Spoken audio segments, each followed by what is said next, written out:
హైదరాబాద్‌లో కారు బీభత్సం. కారుతో ఢీకొట్టి 2 కిలోమీటర్లు ఈడ్చుకెళ్ళి మరి. సో, ఇప్పుడే మనం చూసుకున్నట్లయితే పెను ప్రమాదం చోటు చేసుకుంది. హైదరాబాద్ కమిషనరేట్ పరిధి మీర్పేటలో ఓ కారు బీభత్సం సృష్టించిన ఘటన ఆలస్యంగా వెలుగులోకొచ్చింది. మే 1న గాయత్రి నగర్ నుంచి ఎల్బీ నగర్ వైపు ద్విచక్ర వాహనంపై వెళ్తున్న తండ్రి కొడుకులను కారు వెనుక నుంచి ఢీకొట్టిందనమాట. ప్రమాదం అనంతరం ఇరువురి మధ్య వాగ్వాదం చోటు చేసుకోగా కారులో ఉన్న వ్యక్తి ద్విచక్ర వాహనదారుడిపై దాడి చేశాడు.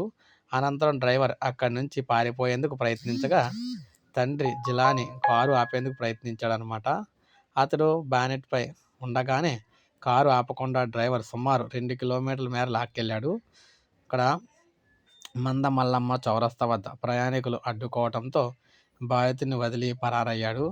ఈ ప్రమాదంలో జిలానీ కుమారుడు ఫైజల్ తీవ్రంగా గాయపడ్డాడు. అతడిని దగ్గరలోని ఓ ప్రైవేట్ ఆసుపత్రికి తరలించి చికిత్స అందిస్తూ ఉన్నారన్నమాట. సో, ఈ విధంగా పెను ప్రమాదం అయితే చోటు చేసుకోవడం అయితే జరిగింది. ఇప్పుడే మనకైతే అప్డేట్ అయితే రావడం జరిగిందనమాట. సో, ప్రతి ఒక్కరు ఒక లైక్ చేయండి. సబ్స్క్రైబ్ చేసుకోకపోతే మన ఛానల్ సబ్స్క్రైబ్ చేసుకొని ఫాలో